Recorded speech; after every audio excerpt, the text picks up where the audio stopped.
कृष्णा कृष्णा कृष्णा हरे हरे, हरे राम राम राम हरे हरे। हरे कृष्ण। प्रणाम सभी को। तो आज हम लोग श्रीमद् भगवद गीता अध्याय 5 और श्लोक संख्या 26 पढ़ेंगे। स्क्रीन शेयर करता हूँ।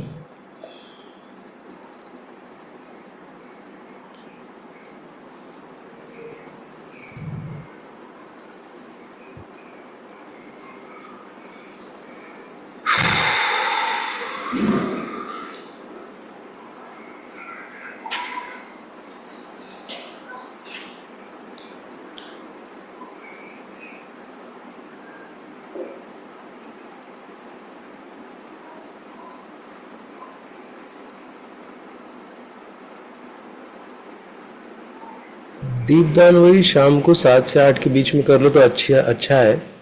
और सुबह भी 9 बजे या जैसे भी आप कर लो, सुबह भी 12 बजे तक भी कर सकते हैं, ऐसा कोई वो नहीं है। समय का इतना वो नहीं है ना, 8-9 बजे तक भी कर सकते हैं आप। ओके। लेकिन करना जरूरी है ऐसे। हाँ। जैसे कहीं कुछ मौका नहीं मिल रहा, ऑफिस में बैठे हैं, तो वहीं पे मानसिक रूप से आप दीपदान कर दीजिए मन से। तो हम लोग अभी आज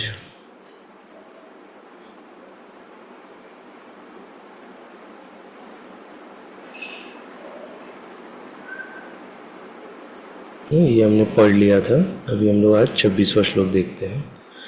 काम क्रोध विमुक्तानां यतीनां यतचेतसाम् अभितो ब्रह्म निर्वाणं वर्तते विदित आत्मनाम्। काम क्रोध विमुक्तानां यतीनां यतचेतसाम् अभितो ब्रह्म निर्वाणं वर्तते विदित आत्मनाम्।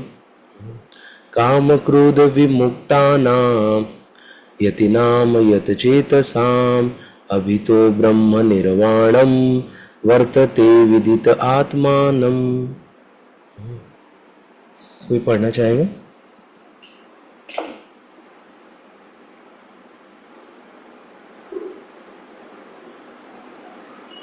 ठीक है, हम लोग आगे बढ़ते हैं।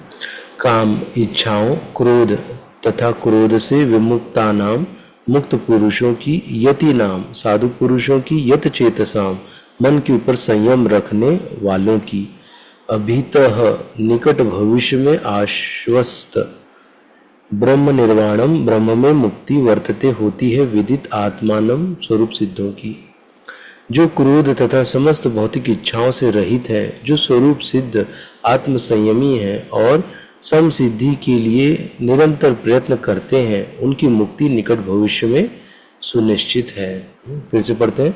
जो क्रोध तथा समस्त भौतिक इच्छाओं से रहित है, जो स्वरूप सिद्ध आत्म संयमी है और सम सिद्धि के लिए निरंतर प्रयास करते हैं, उनकी मुक्ति निकट भविष्य में सुनिश्चित है। ये हमने पहले भी देखा था कि भौतिक इच्छा और क्रोध को कंट्रोल करना ना। अभी ये क्या है, थोड़ा तीनों को जो हमने ऊपर के पढ़े थे श्लोक, उसको मिला के यहाँ पर दे दिया है ना? बताए भगवान जी। मोक्ष तात्पर्य, मोक्ष के लिए सतत प्रयत्नशील रहने वाले साधु पुरुषों में से जो कृष्ण भावना भवित होता है वह सर्वश्रेष्ठ है। इस तथ्य की पुष्टि भागवत में 4.22.39 में इस प्रकार हुई है। यदपाद पंकज पलाश विलास भक्त्या कर्माशयं ग्रथित मुदग ग्रंथयन्ति सन्तः त्वदन्न रिक्तमतयो यत यो अपि रुद्ध स्त्रोतो गणास्तमरणं भज वासुदेवम। भक्ति पूर्वक भगवान वासुदेव की पूजा करने का प्रयास तो करो। बड़े से बड़े साधु पुरुष भी इंद्रियों के वेग को अपनी कुशलता से रोक पाने में समर्थ नहीं हो पाते, जितना भी वे जो सकाम कर्मों की तीव्र इच्छा को समूल नष्ट करके और भगवान के चरण कमलों की सेवा करके दिव्य आनंद में लीन रहते हैं। तो यहाँ पर मतलब दोनों का डिफरेंस बताया ना कि बड़े से बड़े साधु पुरुष इंद्रियों के वे को कुशलता से रोक पाने में समर्थ नहीं हो पाते, जितना कि वे जो सकाम कर्मों की तीव्र इच्छा से इच्छा को समूल नष्ट करके और भगवान के चरण कमलों की सेवा करके दिव्य आनंद में लीन रहते हैं।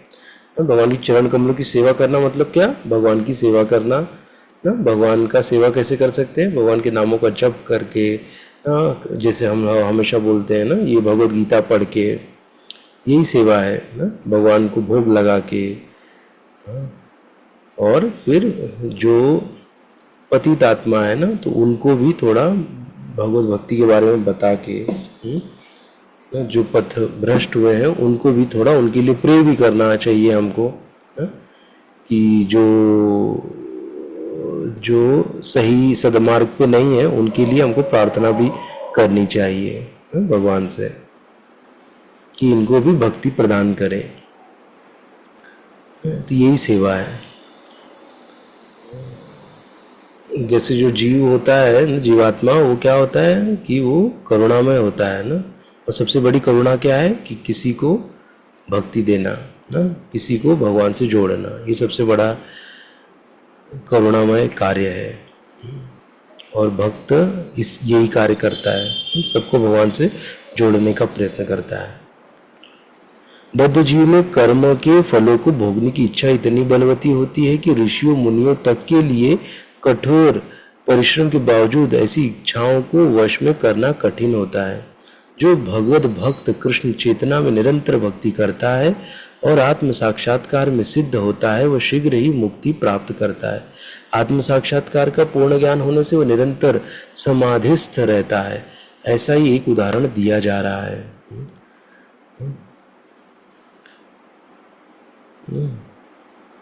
तो ये कृष्ण भक्ति का इतना मतलब आसानी से हो जाता है, मतलब यहाँ पे ज़्यादा कष्ट नहीं झेलना पड़ता है, बहुत बड़ा बड़ा हमको त्याग नहीं करना पड़ता है ना। खाली कृष्ण भक्ति में जुड़ने से, कृष्ण से जुड़ने से ऑटोमेटिक हमारे अंदर अन्य जो भौतिक आकर्षण के जो कार्य है उससे अपने आप दूरी बन जाती है ना, जो कि हमारे भक्ति में बाधक है ना, बाधा है, उससे हम अपने आप दूर हो जाते हैं ना। खाली कृष्ण चेतना में आने से, भगवत भक्त बनने से, भगवान का भक्त बनने से। दर्शन ध्यान संस्पर्शैः मत्तस्य कुर्म विहंगमाः स्वान्यपत्यानि पुष्णन्ति तथाहमपि पद्मज। मछली, कछुआ तथा पक्षी केवल दृष्टि, चिंतन तथा स्पर्श से अपने संतानों को पालते हैं। हे पंगज, मैं भी उसी तरह करता हूँ। मछली अपने बच्चों को केवल देखकर बड़ा करती, कछुआ केवल चिंतन द्वारा अपने बच्चों को बड़ा पालता है। कछुआ अपने अंडे स्थल में देता है और स्वयं जल में रहने के कारण निरंतर अंडों का चिंतन करता रहता है। जमीन पे देता है अंडे को और जाके खुद जल में रहता है, और जल में बैठे बैठे क्या करता है, वो चिंतन करता है। चिंतन करने से उनके जो अंडे उसको पोषण मिलता है ना, उनकी रक्षा होती है। इसी प्रकार भगवत भक्त भगवत धाम से दूर स्थित रहकर भी भगवान का चिंतन करके कृष्ण भावनामृत द्वारा उनके धाम पहुंच सकता है। जो भगवान का भक्त है अभी भगवत धाम से दूर है, लेकिन भगवान का जब चिंतन करेगा तो वो कृष्ण भावनामृत के द्वारा भगवान के धाम में पहुंच सकता है। उससे भौतिक क्लेशों का अनुभव नहीं होता। यह जीवन अवस्था ब्रह्म निर्वाण अर्थात भगवान में निरंतर लीन रहने के कारण भौतिक कष्टों का अभाव कहलाती है। भौतिक कष्ट क्या हो जाते हैं, एकदम नहीं के बराबर हो जाते हैं। भौतिक कष्ट मिलता नहीं है जब हम भगवान से जुड़ जाते हैं। तो वो यहाँ बता रहे हैं। तो यहाँ पे हमने देखा कि कैसे कछुआ ना अंडे को कैसे पालता है चिंतन के द्वारा। अपने आप उसके जो बच्चे हैं वो बड़े हो जाते हैं। मछली खाली देख के अपने बच्चों को बड़ा कर देती है। तो ये हमारे लिए भी ऐसे ही पॉसिबल है। खाली भगवान के जब हम चिंतन करेंगे तो हम क्या होंगे कि चिंतन भी क्या है, भगवान का एक सेवा है ना, भगवान का स्मरण कर रहे हैं, चिंतन कर रहे हैं हम लोग। चिंतन कब होएगा, जब हम भगवान के बारे में श्रवण ज़्यादा करेंगे ना। नहीं तो अगर हम कुछ श्रवण किए ही नहीं रहेंगे, लीला के बारे में पता ही नहीं रहेगा, तो हम चिंतन किसका करेंगे। चिंतन करना मतलब क्या कि बैकग्राउंड में जाना ना, फ्लैशबैक में जाना और चिंतन करना। जैसे होता है ना कि हम लोग कभी कभी अपने बैठे रहते हैं, खाली है, कुछ काम नहीं है, तो हम बैकग्राउंड में चले जाते हैं ना, अपने फ्लैशबैक में, अपने पास्ट में, अपने भूतकाल में चले जाते हैं और सोचने लग जाते हैं मैंने क्या गलती की, मुझे ऐसा नहीं करना चाहिए था, अगर ऐसा करता तो ज़्यादा अच्छा होता ना, मुझे ये अपॉर्चुनिटी थी, वो अपॉर्चुनिटी मैंने क्यों नहीं लिया, आज देखो मेरे दोस्त ने अपॉर्चुनिटी लिया, वो कहाँ का कहाँ पहुँच गया, मैं तो यहीं रह गया ना। तो ये सब क्या चिंतन है। देखो ये क्या है, भौतिक चिंतन है ना। लेकिन आध्यात्मिक चिंतन कैसा होता है, आध्यात्मिक चिंतन मतलब कि हमको भगवान की जो लीला हमने श्रवण की है ना, जैसे अभी हम दामोदर लीला है तो दामोदर लीला का बैठ के चिंतन ना, किसी का हमने श्रवण किया है, किसी ने हमको बताया है, तो उसको थोड़ा बैठ के वापस से मनन करना, चिंतन करना कि क्या क्या बताया है, तो क्या रहेगा, वो हमेशा हमारे दिमाग में रहेगा और हमारे मतलब जो चेतना में वो स्थिर हो जाएगा ना। हमको फिर हमेशा ऐसे ही याद आते रहेंगे भगवान। तो चिंतन करना इसीलिए करते हैं जिससे कि हम भगवान से कनेक्ट रहें, भगवान से जुड़े हुए रहें। क्योंकि चिंतन नहीं करेंगे तो हम भगवान का चिंतन नहीं करेंगे तो किसका चिंतन करेंगे, भौतिकता का ना, माया का चिंतन करेंगे कि ऐसे। तो इसीलिए हमारे लिए क्या जरूरी है, भगवान का चिंतन करें। इसीलिए कहा जाता है कि सेवा लो। सेवा लेने से सेवा कैसे संपादन करें, कब करें, कितने बजे करें, ये सब हम सोचने लग जाते हैं। तो सोचते हैं तो क्या होता है, हम भगवान का चिंतन कर रहे हैं इनडायरेक्टली वैसे। तो हम लोग अभी आगे के श्लोक में चलते हैं।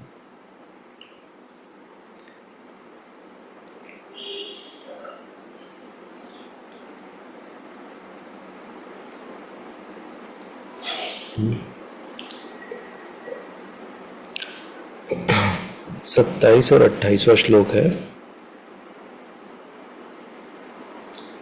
टोटल शायद 29 श्लोक तक ही है। देखते हैं हम लोग कितना पढ़ पाते हैं। स्पर्शान् कृत्वा बहिर्बाह्यां चक्षुश्चैवान्तरे भ्रुवोः प्राणापानौ समौ कृत्वा नासाभ्यन्तरचारिणौ स्पर्शान् कृत्वा बहिर्बाह्यां चक्षुश्चैवान्तरे भ्रुवोः प्राणापानौ समौ कृत्वा नासाभ्यन्तरचारिणौ। ये श्लोक है। फिर आगे लोग पढ़ते यतेन्द्रिय मनोबुद्धिर मुनिर्निर्मोक्षपरायणः विगत इच्छा भय क्रोधो यह सदा मुक्त एव स। यतेन्द्रिय मनोबुद्धिर मुनिर्निर्मोक्षपरायणः विगतेच्छा भय क्रोधो यह सदा मुक्त एव सः।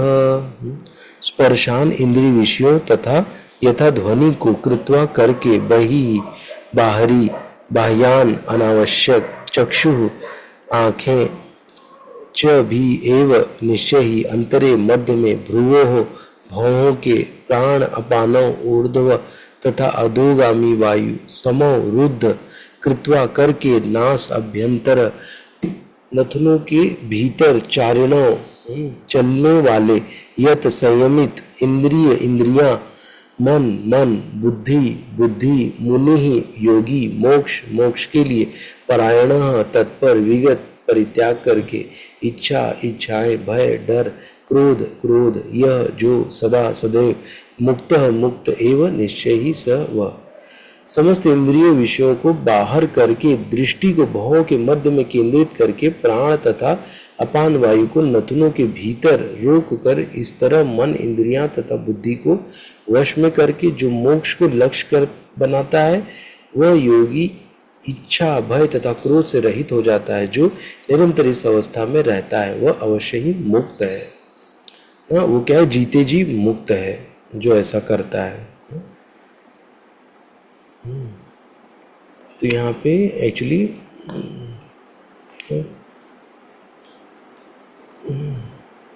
ये जो बताया गया है ये क्या है, इसको आगे हम लोग पढ़ते हैं। तात्पर्य, कृष्ण भावनामृत में रत होने पर मनुष्य तुरंत ही अपने आध्यात्मिक स्वरूप को जान लेता है, जिसके पश्चात भक्ति के द्वारा वो परमेश्वर को समझता है। जब मनुष्य भक्ति करता है तो वह दिव्य स्थिति को प्राप्त होता है और अपने कर्म क्षेत्र में भगवान की उपस्थिति का अनुभव करके योग्य हो जाता है। यह विशेष स्थिति मुक्ति कहलाती है।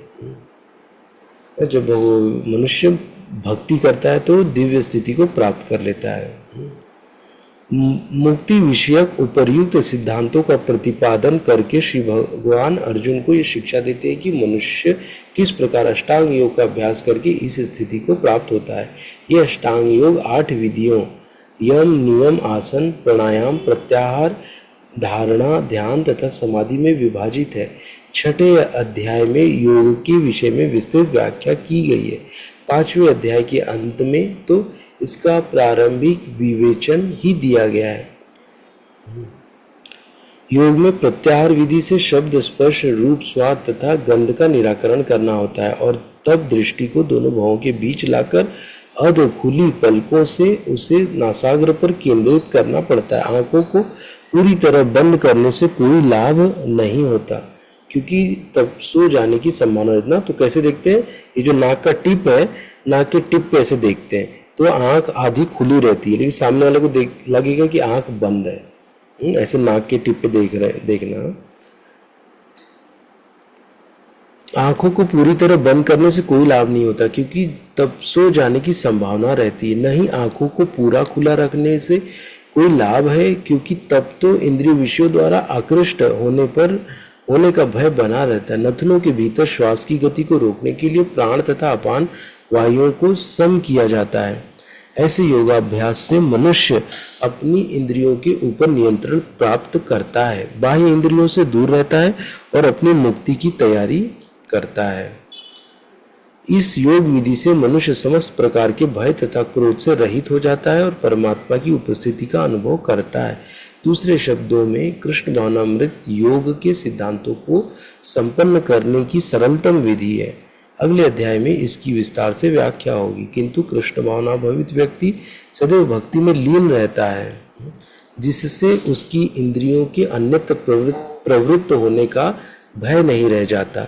अष्टांग योग की अपेक्षा इंद्रियों को वश में करने की यह अधिक उत्तम विधि है।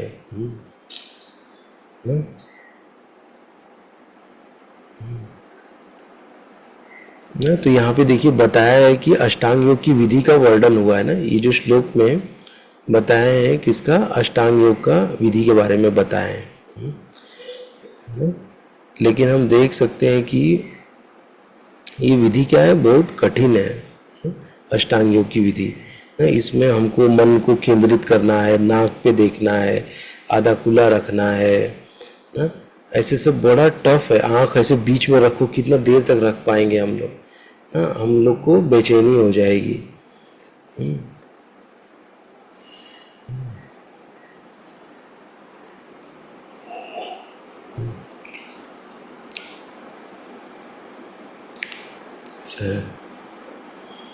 योग के विषय में विस्तृत व्याख्या है, तो ये बताया है। तो इसलिए लास्ट में क्या बताया कि ये बहुत टफ है ऐसा सब करना।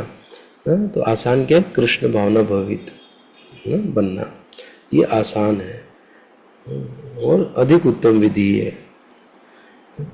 इसमें हमको कोई कष्ट नहीं है ना, हमको खाली हरे कृष्ण महामंत्र का जप करना है बस, और बिना किसी हेतु के ना, और क्या करना है,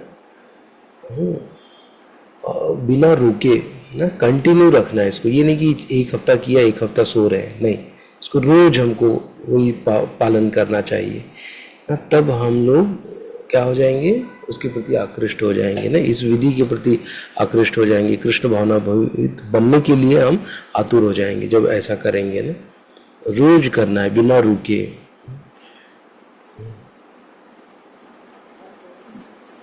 अभी ये वाला श्लोक हम लोग कल पढ़ेंगे। ये श्लोक बहुत अच्छा श्लोक है। भोक्ताराम यज्ञ तपसाम बहुत ही फेमस श्लोक है।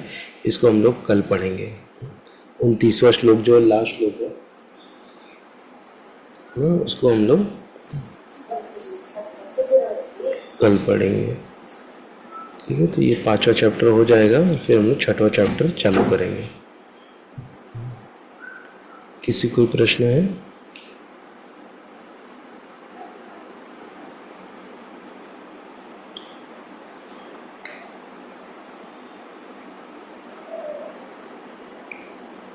ठीक है, तो फिर हम लोग आज यहीं तक करते हैं और कल मिलेंगे।